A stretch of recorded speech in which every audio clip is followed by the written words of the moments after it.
Morning welcome to V3 news లక్ష్యం సమాజైతే నేను మానస ముందుగా హెడ్లైన్స్ మోడీ ప్రభుత్వం కీలక నిర్ణయం నూతన విద్యా విధానానికి కేంద్ర కేబినెట్ ఆమోదం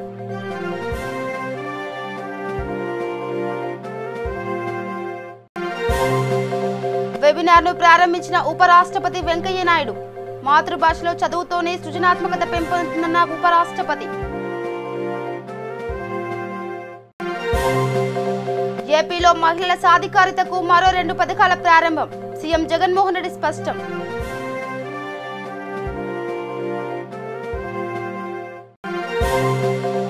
ఫతేనగర్లో అండర్ పాస్ బ్రిడ్జ్ నిర్మాణానికి మంత్రి కేటీఆర్ శంకుస్థాపన ట్రాఫిక్ సమస్య పరిష్కారానికి అన్ని చర్యలు తీసుకుంటున్నామన్న మంత్రి మొబైల్ టెస్టింగ్ ల్యాబ్ ను ప్రారంభించిన మంత్రి ఈటెల రాజేందర్ ICMR నిబంధనల ప్రకారం చర్యలు తీసుకుంటున్నామన్న ఈటెల గాంధీలో కరోనాతో సంగారెడ్డి మహిళా మృతి ధర్నాకు దిగనున్న జగ్గారెడ్డి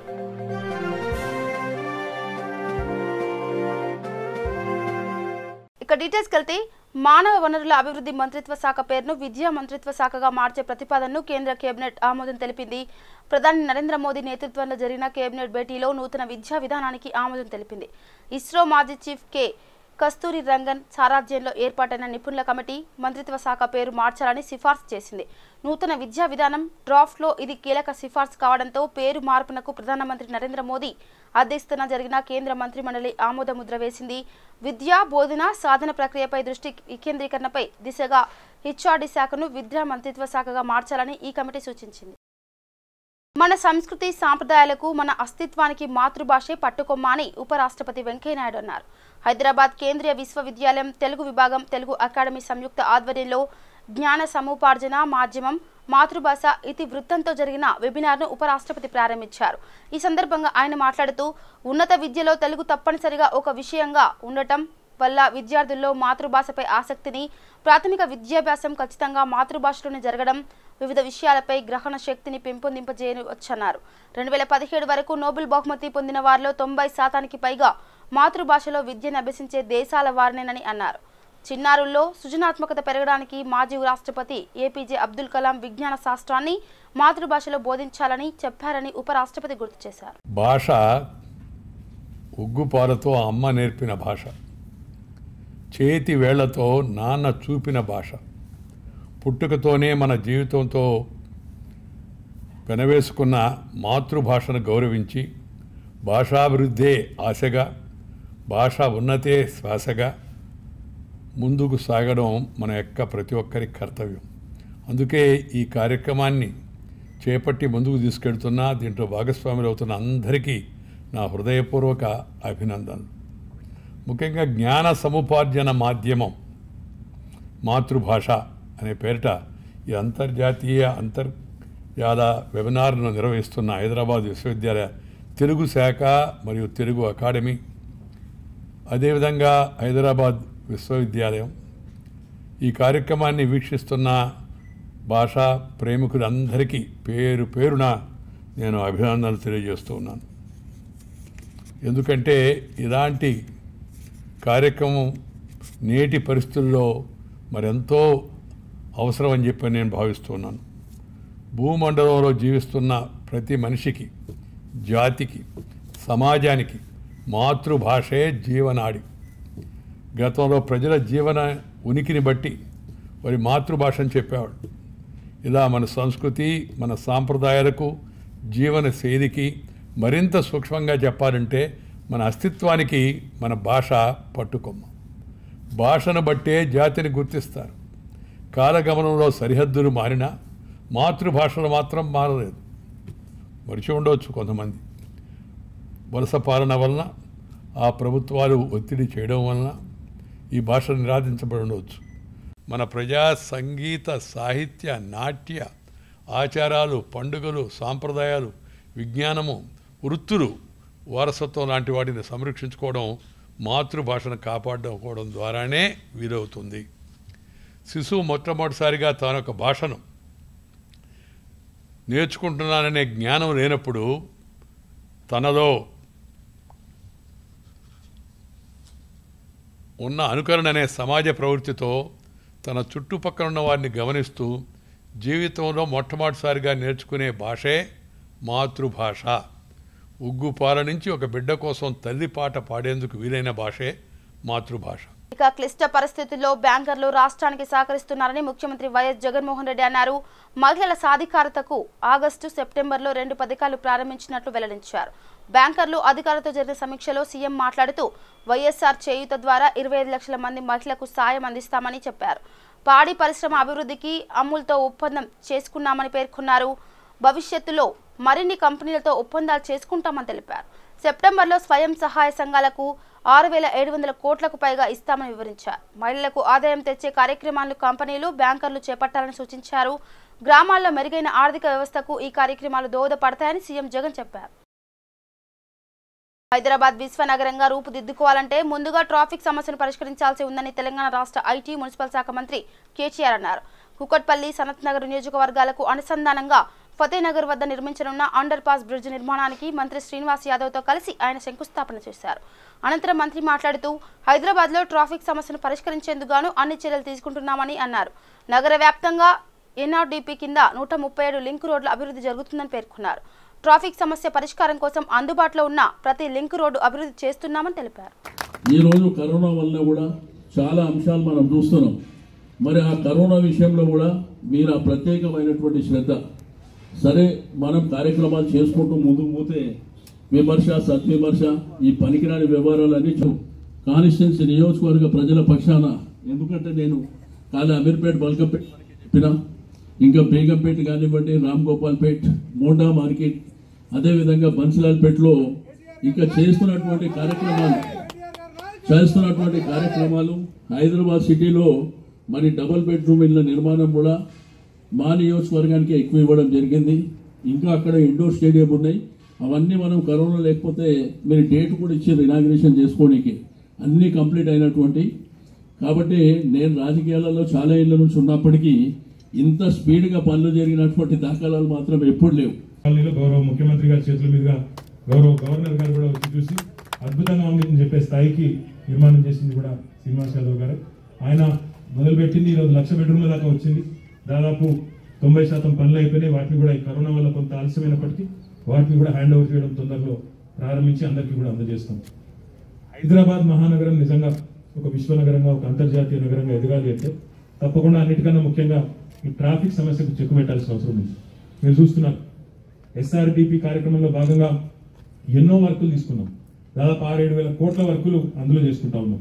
మా సిఈ వసంత గారి నేతృత్వంలో, మా కమిషనర్ గారి నేతృత్వంలో ఈరోజు దాదాపు 137 కొత్త లింక్ రోడ్డు, ఈరోజు ఎట్లయితే ఈ రోడ్డును పట్టుకున్నామో ఇదే పద్ధతిలో ఒక 137 లింక్ రోడ్లు కూడా హైదరాబాద్ మొత్తం కూడా వేసుకుంటా ఉన్నాం. రేపు ఒక 2 ప్రారంభించుకుంటా ఉన్నాం. అట్లా దశల వారీగా మొత్తం హైదరాబాద్లో ట్రాఫిక్ ను డిస్ట్రిబ్యూట్ అయ్యే విధంగా, లోడ్ అంతా ఒకటే రోడ్డు మీద పడకుండా రకరకాలుగా వాటికి ప్రత్యామ్నాయ మార్గాలు అన్వేషించి ఒకటి తర్వాత ఒకటి పరిష్కారం చేసుకుంటూ ముందుకు పోతా ఉన్నాం. ఈ క్రమంలో నేను ముఖ్యంగా సనత్ నగర్ మిత్రులందరూ కూడా ఒకటే చెప్తా ఉన్నాం, మీరు అదృష్టవంతులు. ఎందుకంటే శ్రీనివాస్ యాదవ్ గారు ఒక పని పట్టుకున్నాడంటే దాని అయ్యేదాకా వదిలిపెట్టడం. మీకు తెలిసిన ఇండోర్ స్పోర్ట్స్ కాంప్లెక్స్లు కానీ, ఇండ్లు కానీ, ఇక్కడ బల్కంపేటలో ఉండే శ్మశాన వాటిక కానీ, లైబ్రరీలు కానీ, రోడ్లు కానీ, ఏ కార్యక్రమం ఎత్తుకున్నా ప్రజలకు ఉపయోగపడేది. అది అయ్యేదాకా పట్టువదలని విక్రమార్కుల్లాగా మరి చిత్తశుద్ధితో తన వెంబడబడి పనిచేయించే తత్వం శ్రీనివాస్ యాదవ్ గారికి ఉన్నదని అందరికీ కూడా తెలుసు. తప్పకుండా వారు చేసిన తర్వాత ఏమైందంటే సహజంగానే ఇతర శాసనసభ్యులు, మా కృష్ణారావు గారు ఉన్నారు, ఆయన కూడా ఒక పని పట్టుకున్నాడంటే దాన్ని వెంబడబడేదాకా వదలడు. బాలానగర్ ఫ్లైఓవర్ కూడా వాళ్ళిద్దరి నేతృత్వంలోనే జరుగుతూ ఉంది. బాలానగర్ కూడా ఫ్లైఓవర్ అయిపోయిన తర్వాత చాలా రిలీఫ్ ఉంటుంది. అది కూడా సెప్టెంబర్ కల్లా అయిపోతుందని ఆశిస్తా ఉన్నాం. తప్పకుండా దాన్ని కూడా తొందరలోనే ప్రారంభించుకుంటాం. అదే పద్ధతిలో ఈరోజు 2 నియోజకవర్గాలకు కూడా లాభం అవుతుంది. ఈ రోడ్డు వల్ల సనత్ నగర్కు లాభం, అటు కుకట్పల్లికి కూడా లాభం, అదేవిధంగా జిల్లాలకు పోయే వారికి కూడా లాభమయ్యే ఒక మంచి రోడ్డు. మరి మా టీఎస్ఐఐసి వాళ్ళు కూడా ఇక్కడ ఉన్నారు. ఇక్కడ ఉండే పరిశ్రమల్లో పనిచేసే కార్మికులు, ఈ పక్కన ఉండే మిత్రులు, వారందరికీ డిస్టర్బెన్స్ లేకుండా ఎంతవరకు మనం వైడెన్ చేయగలిగితే అంతవరకు చేసుకుంటూ మరి వారందరికీ కూడా డిస్టర్బెన్స్ లేకుండా ఇక్కడ మంచిగా మొక్కలు కూడా బాగా పెంచినారు. ఇక కోటి కమాండ్ కంట్రోల్ రూమ్ లో మొబైల్ టెస్టింగ్ ల్యాబ్ ను తెలంగాణ వైద్య ఆరోగ్య శాఖ మంత్రి ఈటెల రాజేందర్ ప్రారంభించారు. అనంతరం కోవిడ్ పరీక్షలు చేసే సంచార వాహనాన్ని మంత్రి పరిశీలించారు. ఈ సందర్భంగా మంత్రి ఈటెల మాట్లాడుతూ కరోనా లక్షణాలు లేని వారికి ఇంట్లోనే ఐసోలేషన్ ఉంటుందని, అక్కడ సౌకర్యం లేకపోతే ప్రభుత్వ పర్యవేక్షణలో చికిత్స అందిస్తామన్నారు. 10 రోజుల పాటు మందులు, మాస్కులు అందిస్తామని వెల్లడించారు. కంటైన్మెంట్ ప్రాంతాల్లో పరీక్షల కోసం సంచార వాహనాలు పంపుతామని తెలిపారు. కరోనా విస్తరించకుండా ఐసీఎంఆర్ నిబంధనల ప్రకారం చర్యలు తీసుకుంటున్నట్లు మంత్రి ఈటెల స్పష్టం చేశారు. ట్రీట్మెంట్ ఇదే 3 పద్ధతులు నిరంతరంగా కొనసాగే ప్రక్రియ. తెలంగాణ రాష్ట్రంలో ఈ కోవిడ్ వైరస్ డిటెక్ట్ అయినప్పటి నుంచి ఇప్పటి వరకు ఫారెన్ నుంచి వచ్చిన వాళ్ళు కావచ్చు, ఢిల్లీ నుంచి వచ్చిన వాళ్ళు కావచ్చు, ఇతర రాష్ట్రాల నుంచి వచ్చిన వాళ్ళు కావచ్చు, తద్వారా ఇక్కడ ఇన్ఫెక్ట్ అయిన వాళ్ళు కావచ్చు, ఎక్కడికక్కడ ఎర్లీ డిటెక్షన్ మొట్టమొదలే ఐడెంటిఫై చేయగలిగితే ఆయనకు నయం చేయడానికి ఆస్కారం ఉంటుంది అని చెప్పి దాదాపుగా గ్రామీణ ప్రాంతాల్లో ఉన్న అన్ని పిఎస్సీలలో, పట్టణ ప్రాంతాల్లో ఉన్నటువంటి అన్ని అర్బన్ పిఎస్సీలు, అదేవిధంగా బస్తీ దవాఖానాల్లో ర్యాపిడ్ కిట్లు ఒకవైపు, ఆర్టీపీసీఆర్ టెస్టులు ఒకవైపు ఈ స్వాబ్ కలెక్షన్ చేసుకొని దాదాపు రోజుకి 16,000, 15,000 చొప్పున ఇవాళ టెస్టులు చేయడం జరుగుతూ ఉంది. టెస్టులు చేసిన తర్వాత పాజిటివ్ వచ్చిన వాళ్ళు ఎవరైతే ఉన్నారో 80-81% మంది పాజిటివిటీ ఉన్నప్పటికీ కూడా జ్వరం కానీ, జలుబు కానీ, దగ్గు కానీ, ఒళ్ళు నొప్పులు కానీ, వాళ్ళకు మోషన్స్ కానీ లేకుండా నార్మల్ కనుక ఉంటే అలాంటి వాళ్ళని 100కు 81 మందిని ఇంటి సౌకర్యం కలిగి ఉంటే ఇళ్లల్లో ఉంచడం, ఇంటి సౌకర్యం లేకపోతే ప్రభుత్వ పరమైన ఐసోలేషన్ సెంటర్లలో వీళ్ళని పెట్టుకొని మా 104 ద్వారా నిరంతరంగా వాళ్ళని పర్యవేక్షిస్తూ ఉన్నాం.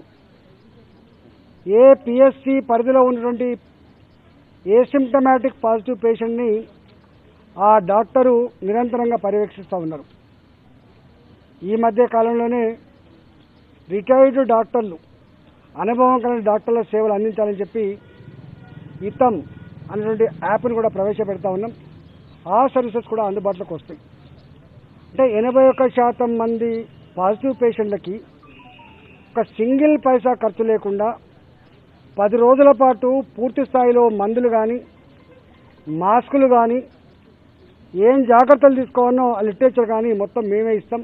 తెలుగు సాహిత్యం ఉన్నంతకాలం సి నారాయణ రెడ్డి పేరు చిరస్మరణీయంగా ఉంటుందని వ్యవసాయ శాఖ మంత్రి నిరంజన్ రెడ్డి అన్నారు.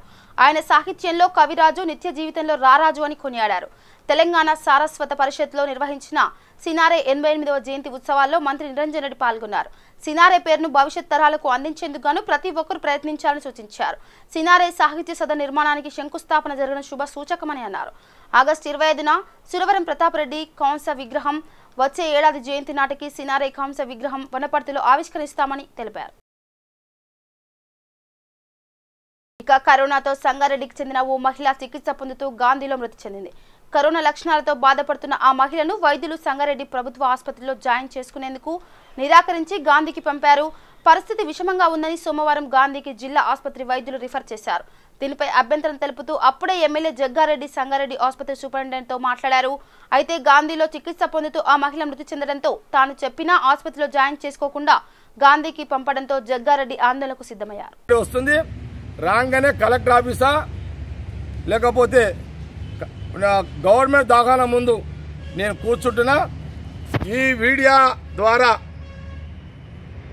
ఈ వీడియోలో మాట్లాడుతున్నా నియోజకవర్గం పార్టీకి సంబంధించిన మన కాంగ్రెస్ పార్టీ కార్యకర్తలు, నాయకులు, కార్యకర్తలు, ప్రజాప్రతినిధులు అందరూ కూడా నేను సంగారెడ్డికి డెడ్ బాడీ కూర్చునే సమయానికి సాయంత్రాన్ని వరకు అందరూ కూడా మీరు సంగారెడ్డికి చేరుకోండి.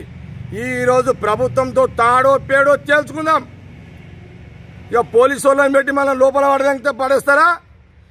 ప్రజలను కాపాడుకోవడానికి మనం చేస్తున్న ప్రయత్నానికి ప్రభుత్వం సహకరిస్తుందా? ఈరోజు నేను ఖచ్చితంగా డెడ్ బాడీతో వస్తున్నా, అక్కడ కూర్చుంటా. ఇక దీనికి జిల్లా మంత్రి జిల్లా కలెక్టర్ గారు, పూర్తిగా జిల్లా యంత్రాంగం బాధ్యత తీసుకోవాల్సిందే. చనిపోతూ ఉంటే ఒక దిక్కు చనిపోతున్నారు, ప్రభుత్వం నిమ్మకి నీరెట్టినా కూర్చున్నది, పేపర్లలో టీవీలలో మాట్లాడుతున్నారు, ఒక్క ఫెసిలిటీస్ ఇస్తలేరు. హరీష్ రావు అన్నాడు మంచి భోజనం కూడా ఏర్పాటు చేసామని అన్నాడు. ఎక్కడుందా హరీష్ రావు భోజనం? నీ మాటలలో ఉందా భోజనం? ఒక్క మాటకు విలువ లేదు. హరీష్ రావు మంత్రి ఒక్క మాటకు విలువ లేదు. నీ పవర్ ఎందుకు ఇంకా నీకు? ఒక మంత్రి హోదాలో ఇన్ని అబద్ధాలా నువ్వు? కాబట్టి నేను మళ్ళీ కూడా చెప్తున్నా, నేను మంత్రిని హరీష్ రావు గురించి మాట్లాడితే ప్రజల పక్షాన మంత్రిని హరీష్ రావు నిలదీస్తుంటే, ఈ మధ్యకాలంలో ఒకప్పుడు నా కింద బతికిన చెంచాలు, నా కిందికి పోయిన చెంచాలు మాట్లాడుతున్నారు. మళ్ళీ చెప్తున్నా, ఎవడైనా నోరు జారుతున్నారు. టైం వచ్చిన రోజు ఎవడెవడైతే నోరు జారుతున్నాడో టైం వచ్చిన రోజు మీరు ఇక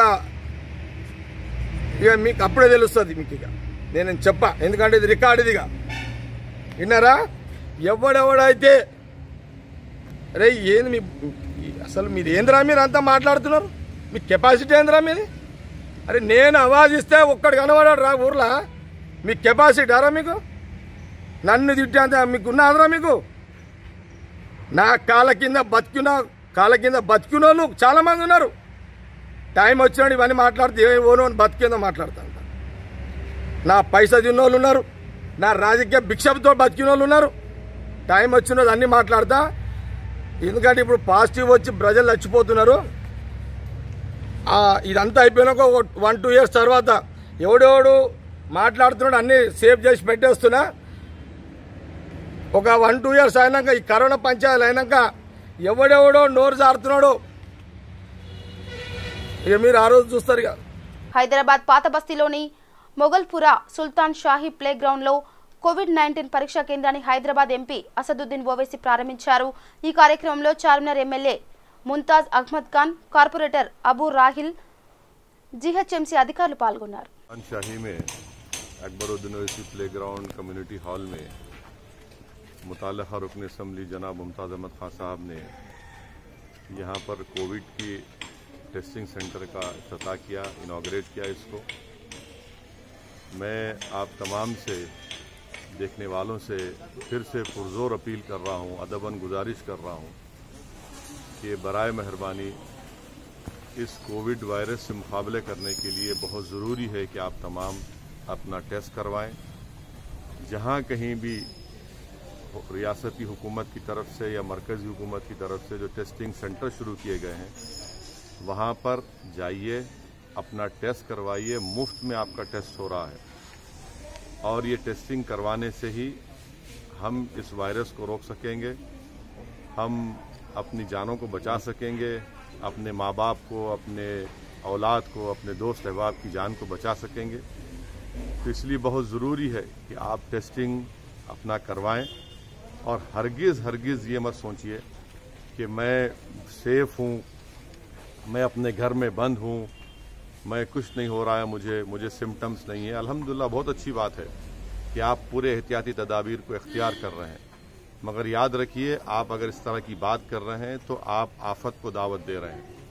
इसीलिए मेरी आप तमाम से गुजारिश है कि अपना टेस्टिंग करवाइए और टेस्टिंग में अगर खुदा ना खास्ता पॉजिटिव निकलता है तो डॉक्टर्स खुद आपको बताएंगे आपकी सिम्टम्स को देखकर। अगर आपके पास सिम्टम्स हैं तो फ़ौरन अस्पताल से आपको रुजू करवाएंगे, आपको अस्पताल में एडमिट होना पड़ेगा, या फिर घर में आप अपने कमरे में अकेले रहकर अपने आप को आइसोलेट करके अपने अफराद ख़ानदान से थोड़ा दूर रहकर अपना 10-12 दिन आप इलाज हो सकता है आपका।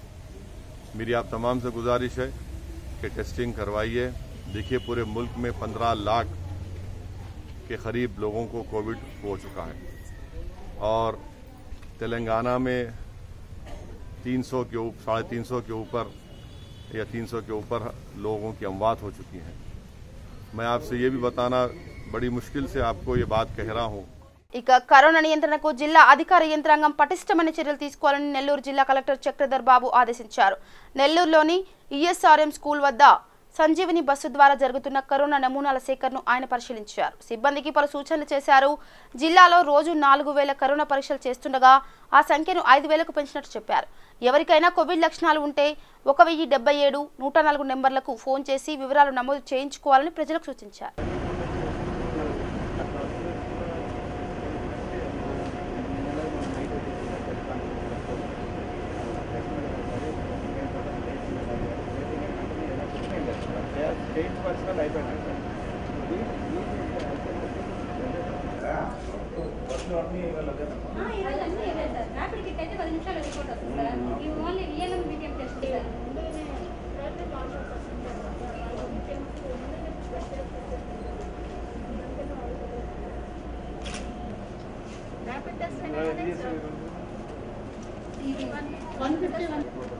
మేము మా పేషెంట్ తీసుకొచ్చే ముందు మేము యాక్షన్ షీట్ రెడీ చేసుకొని ఇక్కడ తీసుకొస్తాం సార్.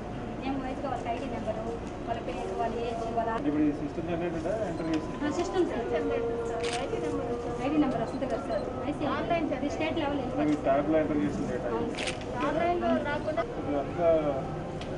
విలేజ్లో ఉన్న సస్పెక్ట్స్ అందరినీ కవర్ చేస్తున్నారా?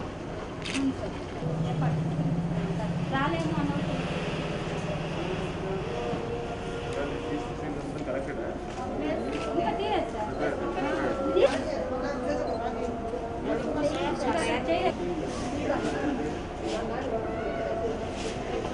రోజు వాడుతున్నారు కదా, అయిపోయిందా? కట్ చేసి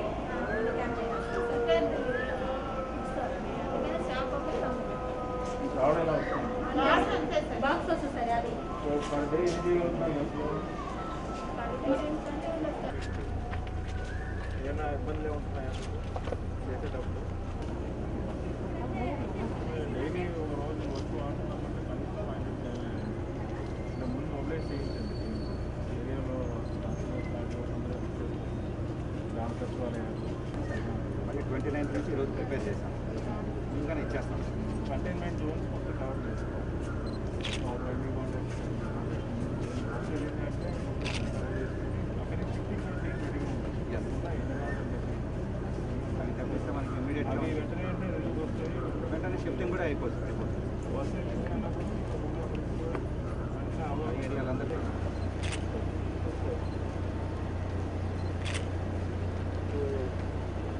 అవగాహన ఉందా?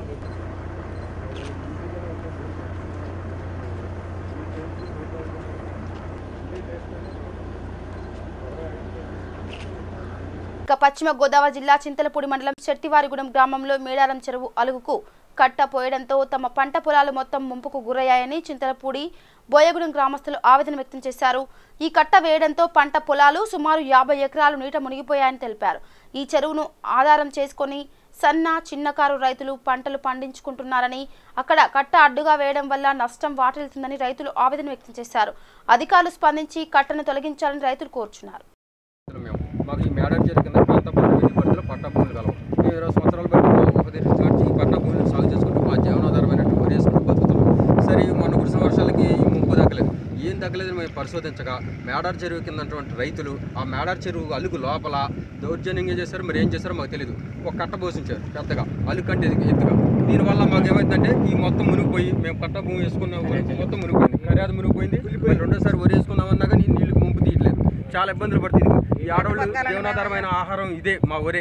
మాకున్నది సన్న చిన్నకారు రైతులు. మాకు 2 ఎకరాలు 2 ఎకరాలు కూడా లేవు. 6 ఎకరాలు 10 సెంట్లు 30 సెంట్లు అన్నదమ్ములు పంచుకున్న భూములే. గత 30 సంవత్సరాలు మా పూర్వీకుల నుంచి వచ్చిన భూములు మేము సాగు చేసుకుంటాం. ఇటువంటి భూములు మునిగిపోవడం వల్ల మేము ఎలా బతకాలి? దీనికోసం మా హక్కుల కోసం మేము పోరాడుతూ మేము ఎంఆర్ఓ గారు కూడా కంప్లైంట్ ఇవ్వడం జరిగింది. అయినా కానీ వారు కొద్దిగా గొప్ప స్పందించలేదు ఇంతవరకు. మేము ఎలా బతకాలి? మేము ఎవరిని నిలదీయాలి? కలెక్టర్ గారి దగ్గరికి వెళ్దామని ఈ కరోనా వల్ల ఎక్కడికి వెళ్ళబోతున్నాం.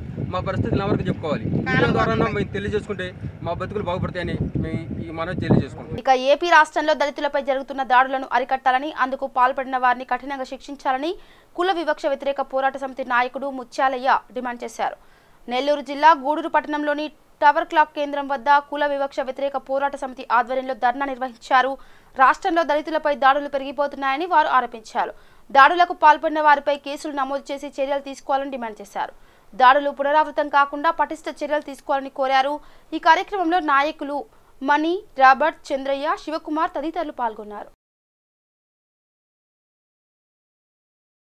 ఇక నల్గొండ జిల్లా మిర్యాలగూడ ఏరియా ఆసుపత్రిలో నూతనంగా ఏర్పాటు చేసిన 50 బెడ్లను మున్సిపల్ చైర్మన్ తిరునగరు భార్గవ్ ప్రారంభించారు. వీటిలో 25 బెడ్లు కరోనా రోగులకు, 10 పిల్లల విభాగానికి, 5 ఐసీయూకి, 10 బెడ్లను ఎమర్జెన్సీ వార్డుకు కేటాయించినట్లు కమిషనర్ తెలిపారు. ఈ కార్యక్రమంలో మున్సిపల్ వైస్ చైర్మన్ చీమ వెంకన్న, కౌన్సిలర్లు, వైద్యాధికారులు తదితరులు పాల్గొన్నారు. బులెటిన్ ముగించే ముందు హెడ్లైన్స్ మరోసారి. మోడీ ప్రభుత్వం కీలక నిర్ణయం, నూతన విద్యా విధానానికి కేంద్ర కేబినెట్ ఆమోదం.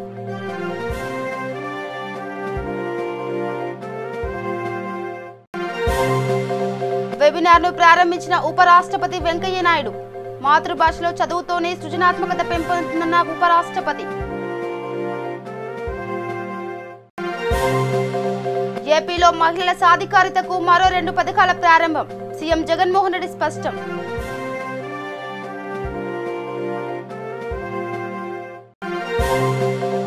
ఫతేనగర్లో అండర్ పాస్ బ్రిడ్జ్ నిర్మాణానికి మంత్రి కేటీఆర్ శంకుస్థాపన. ట్రాఫిక్ సమస్య పరిష్కారానికి అన్ని చర్యలు తీసుకుంటున్నామన్న మంత్రి. మొబైల్ టెస్టింగ్ ల్యాబ్ ను ప్రారంభించిన మంత్రి ఈటెల రాజేందర్. ఐసీఎంఆర్ నిబంధనల ప్రకారం చర్యలు తీసుకుంటున్నామన్న ఈటెల. గాంధీలో కరోనాతో సంగారెడ్డి మహిళా మృతి. ధర్నాకు దిగనున్న జగ్గారెడ్డి.